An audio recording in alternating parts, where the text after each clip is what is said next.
Is Mitch McConnell playing the Democrats, specifically the Democrats that like to talk about bipartisanship? Well, Joe Manchin was asked about this. Let's look. Do you think that your party is being set up to be fooled again by Mitch McConnell? I don't think so. I really don't. First of all, Chris, it's always good to be with you. And next of all, I don't. And I'll give you a few examples. The hate crimes bill we just passed 2 weeks ago, 94-1. You have 70% of the Republican Party saying that Trump won, that Biden didn't win. You really think that that's the kind of setup where they'll work with you? Well, that's a horrible situation, and basically the extremes on both sides. There's people on both sides saying that we have 20% on each side or 30% on each side. That's extreme. Okay, with that being said, you've got to find the middle.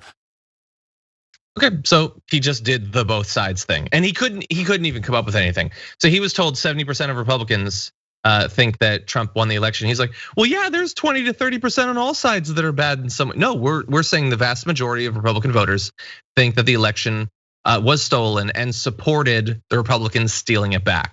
Remember the attack on the Capitol, Joe Manchin? Did you forget about that? And his response was, yeah, but there's libs too, I guess. No, they are playing you. But the follow-up question is, so what's your example of the crazy thing that people on the left believe? What is it? You say, he would probably say that healthcare is a right. Probably, right. He thinks that's radical. But ask everyone about that. Everyone about that, what they think about Medicare for all. Well, 70% of people believe that. Yep. And that's an average of polls. So what is it? So Joe Manchin actually in that moment was calling 70% of America radical. That sounds like he's the one who's out of touch. That makes him a radical. I agree. Let's go to this last video and then we'll give our closing thoughts. All due respect to your party, I don't think you guys play power politics as well as the other side. And I think that if you were to get rid of the filibuster, McConnell would use it against you guys when he gets back in power, and it's only a matter of time, in a way that you never even thought of using it. So I hear you on that. Well, he could use it already. But I'm just saying, Senator, right now you have infrastructure, you have needs for families, you have a lot of gross deficits that you're dealing with. There's a chance that you get none of it passed. Forget about, background checks or anything like that. Let's see what we've done already, Chris. Yes, sir. Look what we've done. $1.9 trillion. Look what we did last year in all bipartisan way. Look what we've done this year. We didn't do it with a bipartisan way, but we did it because it needed to be done with the pandemic that we had. We did it at $1.9 trillion. But you didn't do it bipartisan. No, we had a process of bipartisanship to a certain extent. But then there were no votes. There would have been more, but there wasn't. But there was one. Well, we didn't try. We had some votes as far as in the. But they went through the reconciliation process, Senator. As you know, you went through reconciliation because they weren't going to work with you on it. McConnell had it locked down. But then basically, then we did the hate crimes bill, and we went through a process where we had amendments on the floor. He's got absolutely nothing.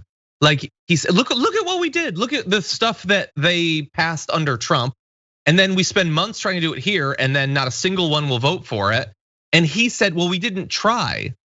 It will never be enough. No amount of process or attempting to bridge the divide, no concessions, nothing will be enough. It will always be, we didn't try hard enough, which is why in a past video we showed, he referenced the insulting infrastructure offer of $500 billion. That's why we got this deal. That, by the way, they won't vote for that either. They're gonna say 500. It's the ACA debate all over again. They're gonna throw out a bunch of BS things that supposedly they support that will be taken up by the Democrats. Then the bill will go forward and they won't vote for it anyway. That's what's gonna happen. He was just fumbling and bumbling. He can't even make the case, which tells me that he doesn't really believe it. That he doesn't fundamentally believe that there's great opportunities for bipartisanship. If he keeps going back to the hate crime bill, as if that's infrastructure, as if that's something to do with the medical, something like that the Republicans would literally never support. He knows that, and continuing month after month after month into the Biden administration, he is just wasting time that we don't have time to waste. And it's specifically pointed out to him there by Chris Cuomo about the likelihood that nothing gets done.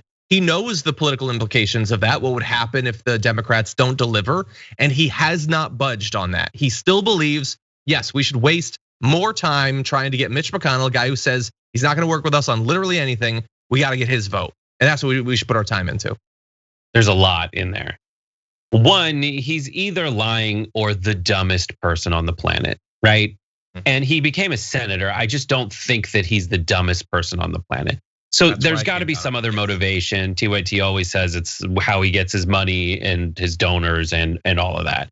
A major, is it energy? Is that the problem? Well, a major coal union just said, like, if you guarantee that we can have jobs after this, let's make the move to renewable energy. Like, do it. That's it. You got your roadmap. Now that is gone, that is no longer a consideration. I just don't understand it. It's very, very frustrating to hear that, and we all know better. And his other argument is that we don't need it. He says, well, we need it. The reason we didn't do the bipartisan act, there were no bipartisan votes on or an attempt to do it, and I just let it happen after that, was because we needed coronavirus relief. Well, you needed it electorally because that won you the election, and if you didn't follow through on it, that won you the election and the runoffs in Georgia. If you didn't follow through on it, you would be like 1 + 1 = 2 level, clearly screwed. Everyone would have been like that. Yeah. We asked for it. We ordered a Big Mac and we didn't get a Big Mac, like that kind of stuff. You promised a Big Mac? Yeah, exactly. So that's one thing. And then the other, and he's saying we don't need to do that essentially with the infrastructure. So he's saying we don't need it. We don't need new roads. We don't need new bridges. We don't need anything. And so that's another issue. And the other thing is that when you're asked whether we should do the same thing as last time, put you in charge of something that failed last time, his argument is, well, it's never worked. Let's do it again. Yep. That is a psychotic proposal for anyone to give in any possible situation. I failed every time I tried this. 700th time's the charm. No, too late. Let's move on. Yeah, unfortunately, he's sort of in charge. So that's fun.